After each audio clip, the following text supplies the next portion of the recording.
Mineralogi adalah cabang ilmu geologi yang mempelajari mineral. Yang dimaksud dengan mineral adalah benda padat anorganik yang terbentuk secara alamiah, yang terdiri dari unsur-unsur kimiawi dalam perbandingan tertentu, di mana atom-atom di dalamnya tersusun mengikuti suatu pola yang sistematis. Proses pembentukan mineral terbentuk secara alamiah di alam dapat berlangsung secara kimia, fisika, dan mekanika.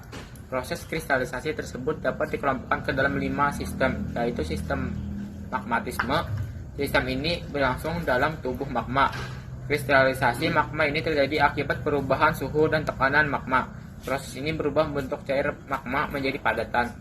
Sistem granitit magmatit, yaitu yang mana granit adalah salah satu jenis batuan beku intrusi plutonik yang tersusun atas mineral-mineral berafinitas asam, yaitu feldspar dan kuarsa. Kedua mineral penyusun granit tersebut memiliki titik leleh yang rendah, yaitu 500-600 derajat Celcius. Sistem air permukaan dan air bawah permukaan. Proses ini berlangsung akibat suhu lingkungan atau iklim yang sangat kering, sehingga terjadi proses penguapan air permukaan dan bawah permukaan dalam jumlah yang sangat besar dan dalam waktu yang sangat lama. Air permukaan dapat berupa air laut, air sungai, air danau, dan penguapan pada sistem respirasi tumbuhan dan tanah. Sistem hidrotermal. Pada sistem ini, kristalisasi terbentuk akibat sirkulasi air, bawah tanah, batuan panas pada sistem gunung api. Mekanisme yang terlibat tersebut adalah adanya energi yang dilepaskan oleh peluruhan unsur radioaktif dalam sistem magmatik. Sistem air panas hidrotermal dapat mengendapkan mineral dalam rekahan-rekahan batuan hingga mengisi rekahan mineral tersebut. Sistem metamorfik. Mineral metamorfik adalah mineral yang terbentuk hanya pada suhu dan tekanan tinggi. Terkait dengan proses metamorfosis, mineral ini yang dikenal sebagai mineral-mineral indeks. Baik, di sini saya akan menjelaskan tentang sifat fisik mineral. Yang pertama ada mineral. Mineral adalah warna yang bisa ditangkap oleh mata bila mana mineral tersebut terkena sinar. Warna ini penting untuk membedakan antara warna yang disebabkan oleh campuran atau pengotoran dan warna asli elemen-elemen utama pada mineral tersebut. Yang kedua ada carat. Biasanya digunakan untuk membedakan dua jenis mineral yang tampak warnanya tampak sama tetapi warna caratnya berbeda, biasanya dalam keadaan bubuk. Lalu selanjutnya ada kilap, sebagai hasil pantulan cahaya dari permukaan mineral. Secara garis besar, kilap dibedakan menjadi dua, yaitu yang pertama kilap logam adalah kilap yang dihasilkan dari mineral logam. Yang kedua ada kilap non-logam, merupakan kilap yang berasal dari mineral berwarna muda. Kilap non-logam dapat dibedakan menjadi beberapa macam, yaitu seperti kilap intan, kilap sutera, kilap lemak, dan kilap mutiara. Selanjutnya ada belahan. Belahan merupakan sifat fisik mineral yang disebabkan oleh tekanan dari luar atau pemukulan menggunakan palu. Halo, di sini saya akan menjelaskan materi mengenai kristalografi. Namun, sebelumnya mari kita mengenal apa itu kristal. Cek out. Oke, jadi ini adalah kristal. Nah, kristal itu adalah suatu zat padat yang memiliki molekul atau atom yang teratur. Nah, keteraturannya ini terlihat jelas dari kenampakan permukaannya yang memiliki bidang-bidang datar. Next. Oke, next ada yang namanya genese kristal. Apa sih genese kristal itu? Jadi, genese kristal itu adalah proses pembentukan kristal. Nah, proses ini terbagi menjadi 3. Yang pertama yaitu adalah proses cair ke padat, yang artinya lelehan dasar dari pembentuk kristal itu membeku akibat perubahan suhu. Yang kedua ada proses dari padat ke gas, yang artinya hasil sublimasi gas-gas yang berasal dari aktivitas vulkanisme. Dan yang ketiga ada fase padat ke padat, artinya terjadi perubahan struktur akibat dari tekanan dan suhu. Next. Oke, next ada yang namanya unsur-unsur kristal. Yang pertama yaitu adalah bidang kristal. Bidang kristal itu adalah bidang bayangan yang dapat membelah kristal menjadi dua bagian yang simetri. Kedua yaitu adalah sumbu simetri. Nih, jadi sumbu simetri itu adalah garis bayangan yang dibuat untuk menembus dari pusat simetri. Yang ketiga yaitu adalah pusat simetri. Ayo, apa ya kira-kira pusat simetri itu? Jadi, suatu kristal itu dapat dikatakan memiliki pusat simetri apabila salah satu bidang permukaannya itu memiliki pasangan bidang permukaan yang lainnya juga. Oke, kemudian ada yang namanya 7 sistem kristalografi. Kira-kira kalian tahu nggak apa saja 7 sistem itu? Yuk, kita kenalan. Yang pertama, yaitu sistem isometrik. Nah, sistem isometrik ini yaitu sistem yang memiliki 3 sumbu, di mana ketiga sumbunya ini saling tegak lurus dan memiliki panjang yang sama. Nah, yang kedua itu adalah sistem tetragonal. Jadi untuk sistem ini sama seperti sistem isometrik.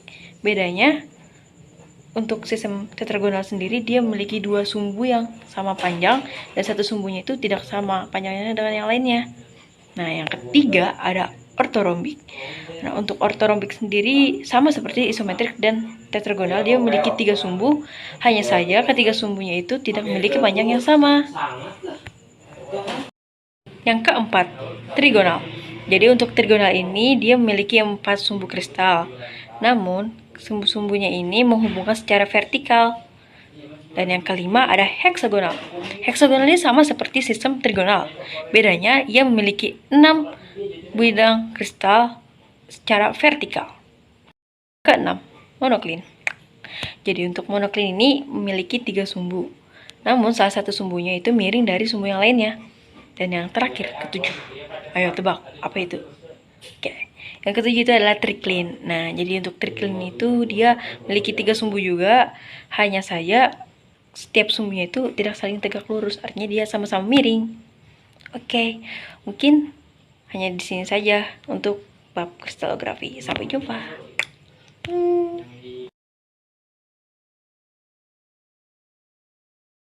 Oke teman-teman, di sini saya akan menyampaikan penjelasan mengenai batuan beku.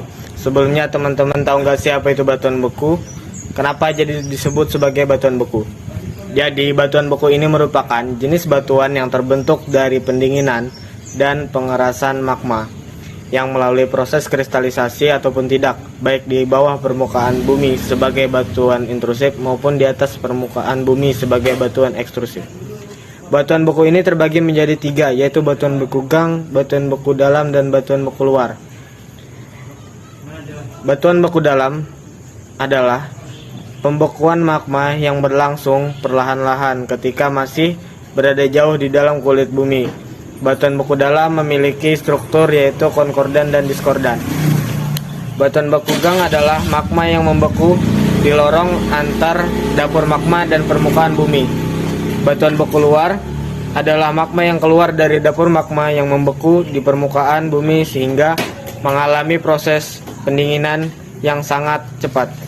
Umumnya terbentuk saat letusan gunung berapi. Selanjutnya, pada batuan beku memiliki struktur dan tekstur. Batuan beku luar memiliki 9 struktur yaitu masif, setting joint, columnar joint, pilau lava, vesikular, amigdaloidal, skoria, senolit, dan autobrachia.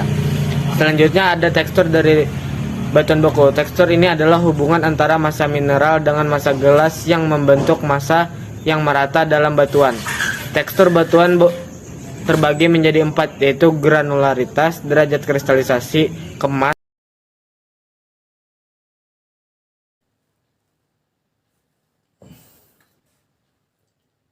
Assalamualaikum warahmatullahi wabarakatuh.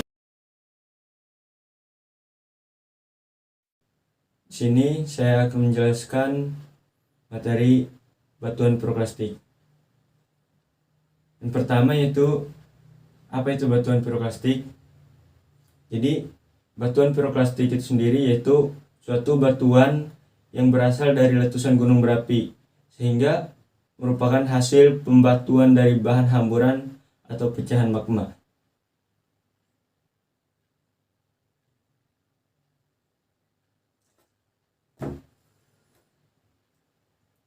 Selanjutnya yaitu apa aja komposisi dari batuan piroklastik. Komposisi dari batuan piroklastik itu sendiri dibagi menjadi 3 bagian.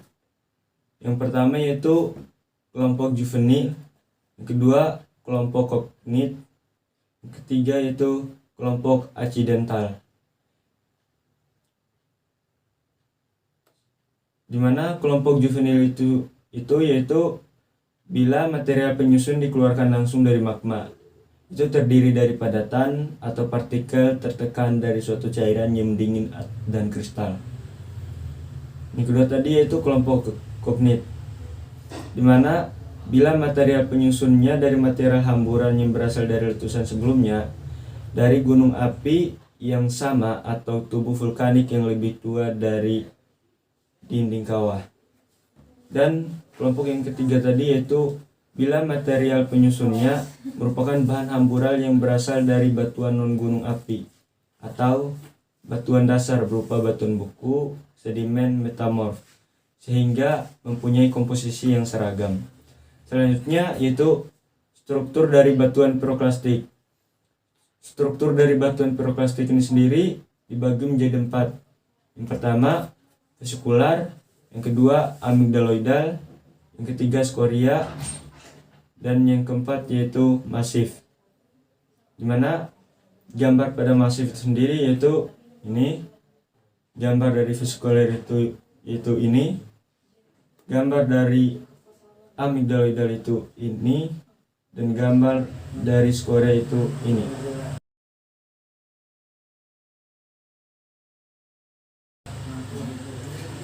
Selanjutnya yaitu tekstur batuan piroklastik. Tekstur batuan piroklastik ini sendiri dibagi menjadi 5 bagian. Yang pertama yaitu derajat pembundaran, yang kedua yaitu derajat pemilahan, yang ketiga yaitu kemas, yang keempat yaitu porositas, dan yang kelima yaitu ukuran butir. Di mana derajat kebundaran ini sendiri dibagi menjadi 5 bagian. Yang pertama yaitu membundar sempurna, yang kedua membundar, yang ketiga agak membundar, yang keempat agak meruncing, dan yang kelima yaitu meruncing. Gambarnya bisa dilihat di sini. Oke. Selanjutnya yaitu derajat pemilahan, di mana derajat pemilahan ini sendiri merupakan keseragaman ukuran besar butir penyusun batuan endapan atau sedimen dalam sortasi. Ini dibedakan menjadi 5 bagian. Yang pertama yaitu pemilihan sangat baik, yang kedua pemilihan baik, yang ketiga pemilihan sedang, yang keempat pemilihan buruk, dan yang kelima yaitu pemilihan sangat buruk. Contoh gambar derajat pemilihan sendiri bisa dilihat pada samping ini. Now look at this. Baik, selanjutnya yaitu kemas. Kemas ini sendiri yaitu menunjukkan suatu ketersentuhan antara butir pembentuk batuan piroklastik. Kemas ini sendiri dibagi menjadi 2 bagian. Yang pertama kemas terbuka, dan yang kedua yaitu kemas tertutup. Contohnya itu bisa dilihat pada gambar yang di samping ini. Now look at this. Selanjutnya yaitu porositas. Porositas ini yaitu tingkatan banyaknya lubang di dalam batuan. Batuan dikatakan mempunyai porositas tinggi apabila pada batuan itu banyak dijumpai lubang. Begitupun sebaliknya, batuan dikatakan mempunyai porositas rendah apabila kenampakannya kompak, padat, atau tersemen dengan baik, sehingga sedikit sekali atau bahkan tidak mempunyai pori-pori. Penentuan porositas ini terbagi atas 3 macam. Yang pertama yaitu porositas baik, yang kedua porositas sedang, dan yang ketiga yaitu porositas buruk. Yang kelima yaitu ukuran butir. Tabel ukuran butir sendiri bisa dilihat pada gambar samping ini. Now look at this. Baik, itu tadi sebagian materi dari batuan piroklastik. Selanjutnya akan dijelaskan oleh teman saya. Terima kasih. Jadi di sini saya akan menjelaskan tentang komposisi mineral batuan piroklastik, klasifikasi batuan piroklastik, dan mekanisme pembentukan endapan piroklastik. Jadi pada komposisi mineral batuan piroklastik itu dibagi menjadi 3, yaitu yang pertama adalah mineral-mineral sialis, yang kedua adalah mineral-mineral ferromagnesia, dan yang ketiga yaitu adalah mineral tambahan. Yang pertama yaitu mineral-mineral sialis. Mineral-mineral sialis ini terdiri dari kuarsa, feldspar, dan feldspatoid. Nah, yang kedua yaitu ada mineral-mineral ferromagnesia, di mana dia terdiri dari piroksen dan olivin. Nah, yang ketiga yaitu adalah mineral tambahan, yaitu seperti hornblende, biotit, magnetit. Klasifikasi batuan piroklastik. Jadi dibagi menjadi dua, yaitu terkonsolidasi dan tak terkonsolidasi. Nah, di mana dia itu terkonsolidasi artinya menyatu, berarti tak terkonsolidasi artinya tidak menyatu. Endapan piroklastik tak terkonsolidasi. Nah, itu dapat dibagi menjadi 4, yaitu ada bom gunung api, blok gunung api, lapili, dan debu gunung api. Nah, ada pun selanjutnya yaitu endapan piroklastik yang terkonsolidasi.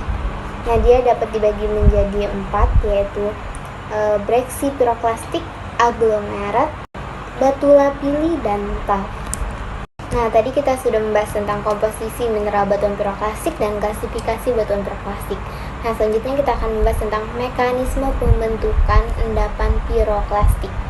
Nah, jadi pembentukan endapan piroklastik ini dibagi menjadi 3, yaitu piroklastik jatuhan, piroklastik hembusan, dan piroklastik aliran.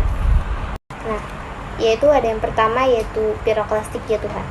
Apa sih itu piroklastik jatuhan? Jadi piroklastik jatuhan itu adalah saat letusan gunung berapi eksplosif, dia akan mengirimkan awan serpihan ke udara, lalu fragmen piroklastiknya itu akan jatuh kembali ke permukaan dikarenakan gravitasi saat hujan abu terjadi.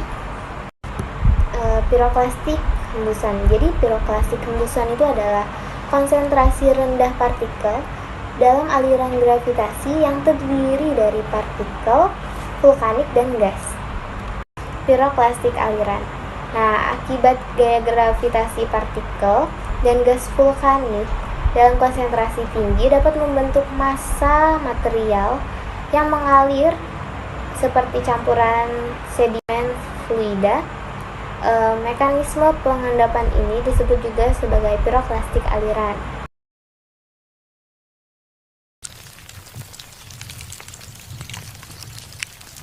Ini saya akan menjelaskan magma. Magma adalah lelehan silikat bersuhu tinggi berada di dalam litosfer yang terdiri dari ion-ion yang bergerak bebas serta mengandung sejumlah bahan berwujud gas. Apabila magma keluar melalui kegiatan gunung berapi dan mengalir di atas permukaan bumi, ia akan dinamakan lava. Untuk proses pembentukan magma itu sendiri adalah magma dalam kerak bumi dapat berbentuk sebagai akibat dari perbenturan antara dua lempeng litosfer di mana salah satu dari lempeng yang berinteraksi itu menunjam dan menyusup ke dalam astenosfer. Untuk magma sendiri memiliki dua jenis, yaitu ada yang pertama ada diferensiasi magma, adalah proses penurunan temperatur magma yang terjadi secara perlahan yang diikuti mineral-mineral seperti yang ditunjukkan dalam deret reaction Bowens. Asimilasi magma adalah proses meleburnya batuan samping akibat naiknya magma ke arah permukaan yang bersifat basah, berubah menjadi asam karena komposisi batuan sampingnya lebih bersifat asam. Sekian, terima kasih.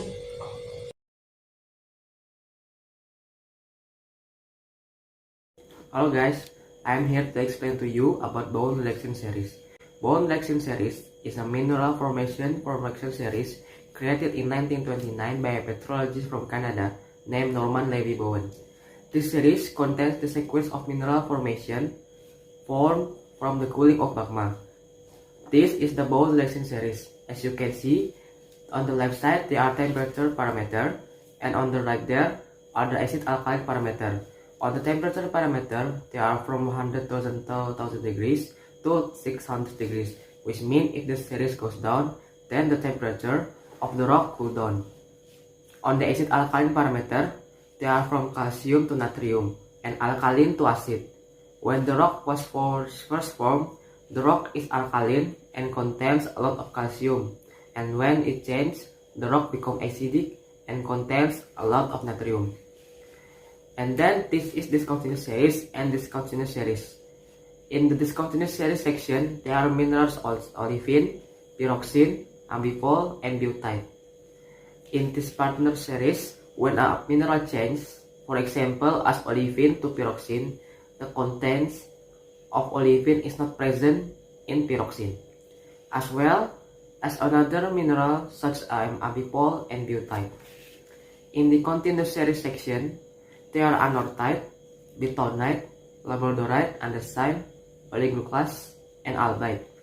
In this part of series, when the rock, for example, anorthite changes to bentonite, there are still small amount of the mineral content the anorthite in the bentonite, and so on until albite.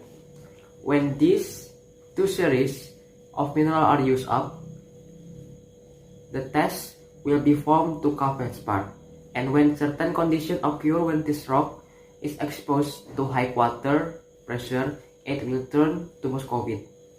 Then the remnant of the formation of muscovite remaining silica and oxygen, and then turn into quartz.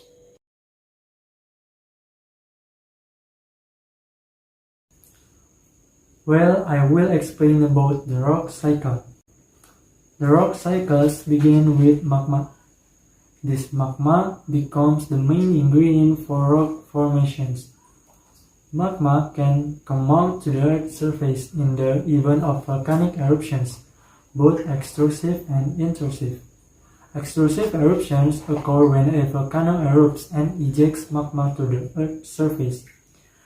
Meanwhile, intrusive eruptions occur when magma rises to the top, but doesn't reach the Earth's surface. When magma manages to come out to the Earth's surface, it will come into contact clear air. Eventually, the magma solidifies and becomes igneous rock. Igneous rock that has reached the Earth's surface, experiencing the process of weathering rocks assisted by wind energy, weather, rain, and also the heat of the sun. Furthermore, the weathered rock is transported to a place and then it undergoes depositions. Gradually, these depositions it will increase and eventually harden. Furthermore, the rock had undergone a lithification process so that the structure and shape of the rock. Finally, a new type of rock is formed which is called sedimentary rock. Furthermore, the sedimentary rock was gradually buried so that it experienced very high pressure and temperature. This process is known as metamorphism. This is what makes sedimentary rock undergo chemical structure change. Eventually, this rock completely transformed into a metamorphic rock. Then the high pressure and the temperature in the Earth's mantle causes the solid rock to meet again. Magma continues to be the bowels of the Earth until there is volcanism and tectonic activity that occurs. And the cycles continues to this day. Baik, sekian video pembelajaran dari kami. Terima kasih telah menonton. Semoga bermanfaat. Wassalamualaikum warahmatullahi wabarakatuh.